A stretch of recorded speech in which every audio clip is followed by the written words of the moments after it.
Buddha, or Gautama Buddha, also known as Shakyamuni Buddha, was a great, extraordinary spiritual master from ancient India. Born as Prince Siddhartha Gautama in the 5th century BC, he would have naturally inherited the vast wealth of a kingdom. However, the prince left the palace life in search of spiritual knowledge. After years of contemplative seeking, the Buddha attained great enlightenment under the Bodhi tree.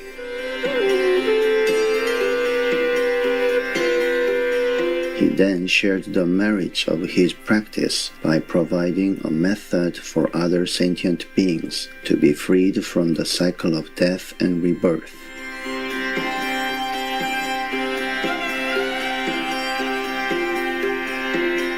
The rich treasury of Buddha's spiritual doctrine on universal truths is studied and revered to this day for its deep wisdom and compassion.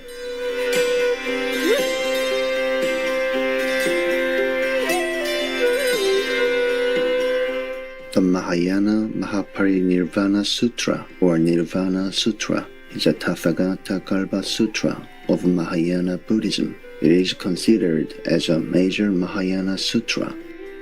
The actual date of the original sutra is not known. However, it is said that its early texts may have been written before or during the 2nd century CE.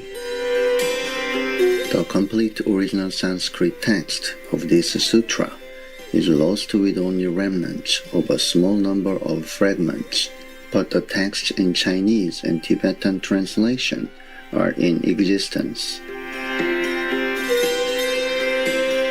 The sutra was translated into Chinese twice, namely in 416 CE by Faxian and in 421 CE by Dharmaksema. The translations are apparently from two substantially different source texts, and the difference is in their teachings on Buddha nature. The Dharmaksema's version states that all sentient beings have the potential to attain Buddhahood, while Faxian's indicates that some will never attain Buddhahood. The Dharmaksema's version is more popular in East Asia and is influential in the development of East Asian Buddhism.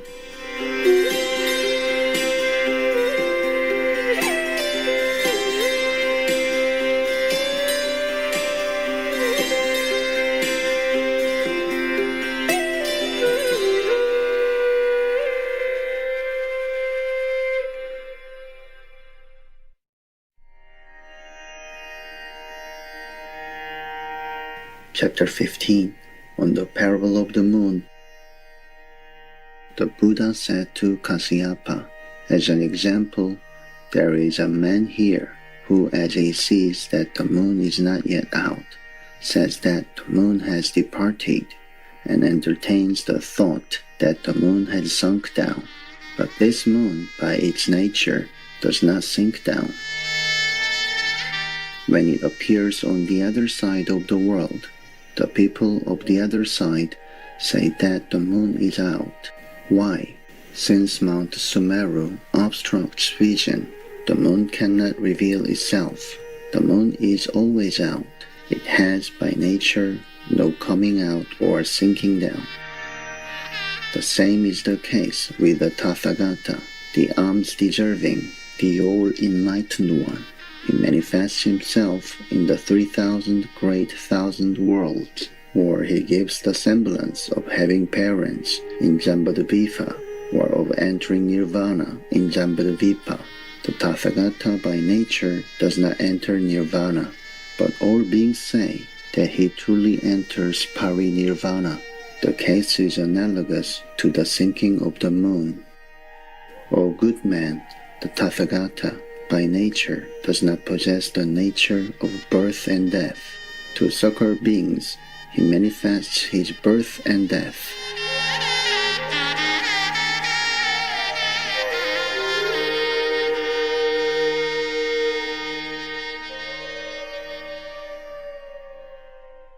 O good man, on the other side of this full moon, we have the half moon.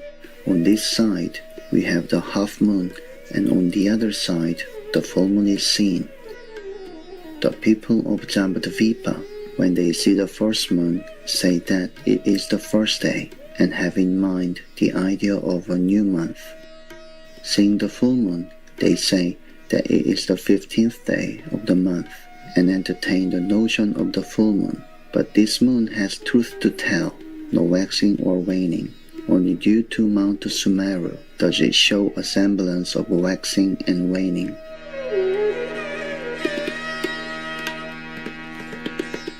O good man, the same is the case with the Tathagata.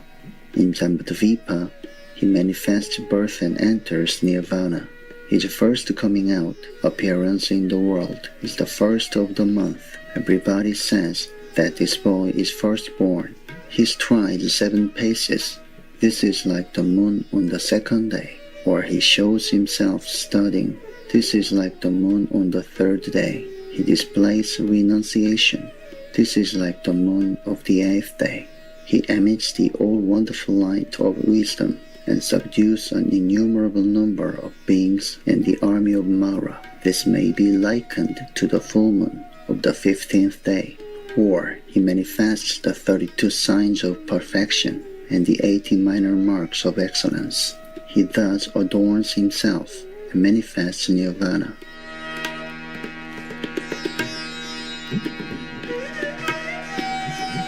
He is like the eclipse of the moon. Thus, what beings see is not the same. Some see a half moon, others a full moon, and still others an eclipse. But this moon, by its nature, knows of no waxing or eclipsing. It is always the full moon. The body of the Tathagata is like this. For this reason, we say eternal and unchanging.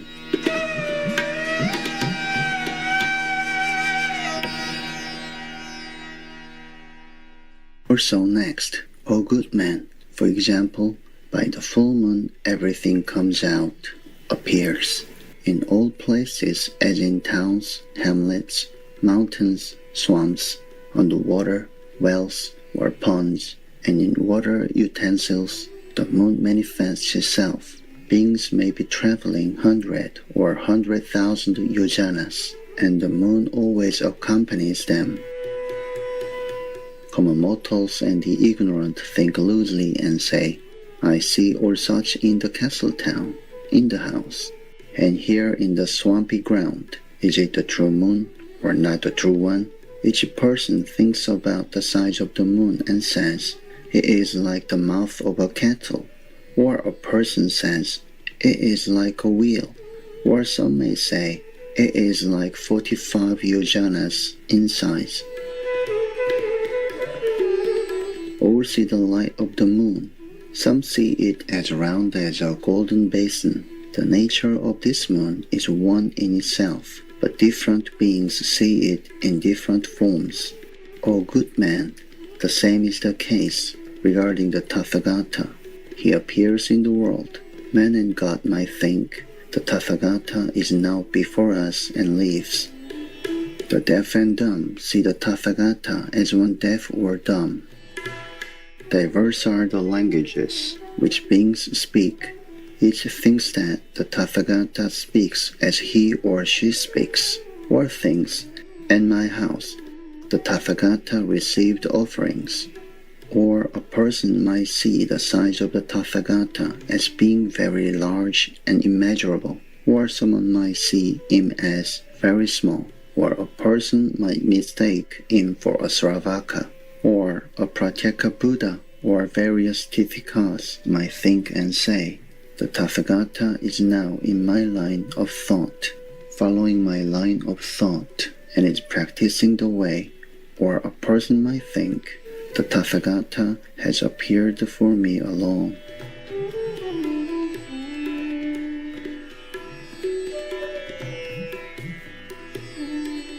The true nature of the Tathagata is like that of the moon. That is to say, that it is the Dharma body, the body of birthlessness, or that of expediency. He responds to the call of the world, being innumerable in his manifestations. The original karma manifests itself in accordance with the differing localities. This is as in the case of the moon. For this reason, the Tathagata is eternal and unchanging.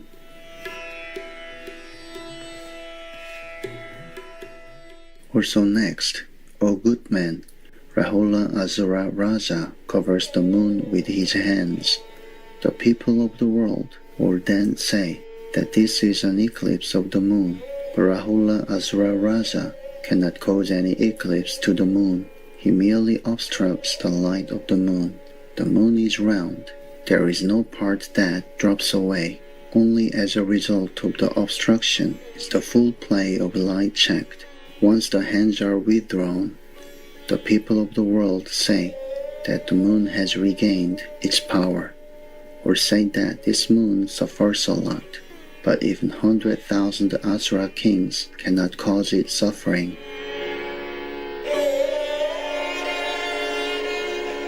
The case is like this. The same is the case with the Tathagata. Beings give rise to evil thoughts about the Tathagata, cause blood to flow, commit the 5 deadly sins, and act as Ikshentikas. Things are shown in such a way for the sake of the beings to come. Such things are displayed as acting against the Sangha, transgressing Dharma, and causing hindrances.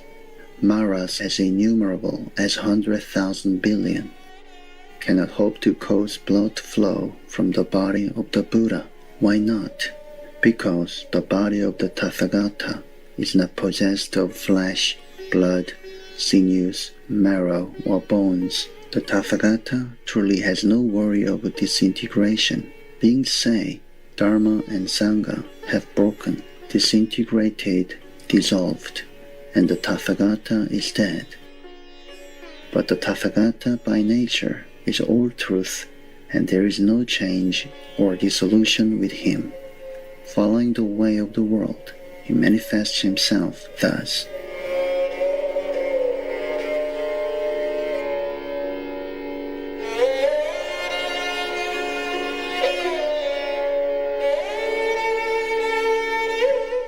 Also next, O good man, 2 people have a fight with a sword and staff, cause bodily injury, and draw blood, and death results. But if they had no intention of killing, the karmic consequence will be light, not heavy. The same is the case here. Even in relation to the Tathagata, if a person has no intention of killing, the same applies to this action. It is light and not heavy. The same is the case with the Tathagata. To guide the beings in the days to come, he displays karmic consequences.